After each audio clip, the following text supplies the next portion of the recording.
Hi, my name's Clotilde and I'm puppet maker and performer. I didn't know what I wanted to do for university, and we were just like scrolling down the UCAS website, and then puppetry was there, and we're like, that's not a degree, that can't be real. And so we went to the open day, and I was there, and I was like, actually this is really cool, this looks really fun. And I did it, and it was great, and that's how I got here. Yeah. Every show is completely different. From the script, you have to sort of like work out what the puppet needs to be able to do, and so sometimes you have a puppet that's just like a blob with an arm, or it's like fractions of scenery that come together. It's always completely different, and that's maybe the most exciting thing. You get to really test yourself.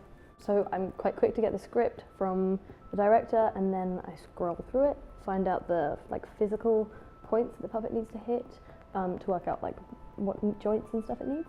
And then from there you go aesthetic conversations with the designers, and then you sort of smush it together into this like pretty thing that you hope will work, and it never does, and so then you have to do it again, and then that also won't work, and so then you have to just like make one thing like 8 times until eventually it like builds itself, and you're like, oh cool, found it, done.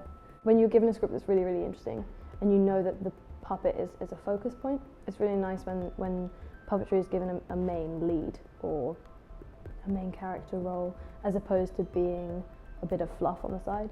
Like a lot of, when Warhorse got famous, a lot of productions suddenly just were using puppets because it was fashionable, and that was as annoying as a puppeteer. It's like, well, there has to be a reason for it to be a puppet, like if the character needs to fly, or if it's incredibly old, or if it's an animal that you can't use, like that all makes sense. But if you could use an actor, and essentially you just have made a lot more like space on stage unavailable, that's awkward and annoying. Yeah.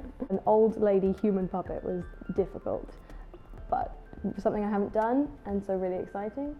She's a different sort of thing because she is a full human who has to work and move like we do, so that's difficult. So I'm gonna attempt to make a perfectly anatomically correct human puppet, which is terrifying. So I'm gonna try and do that, and then try and make it work. Jointing the puppets is like the most important part of it.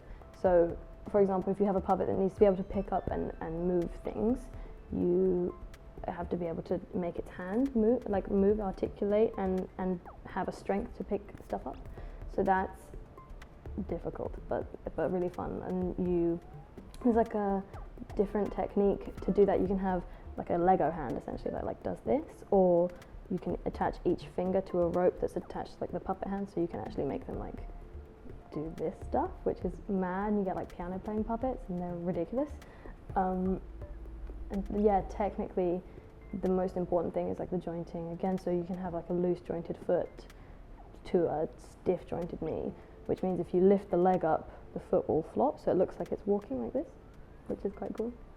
Skinning the puppets, so that's when you put the face and texturing of the skin and stuff on them.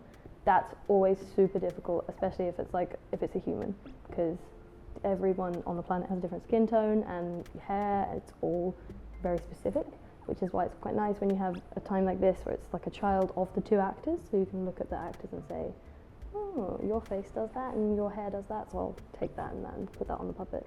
But yeah, when you do animals, it's so easy, it's just like get fluff, done.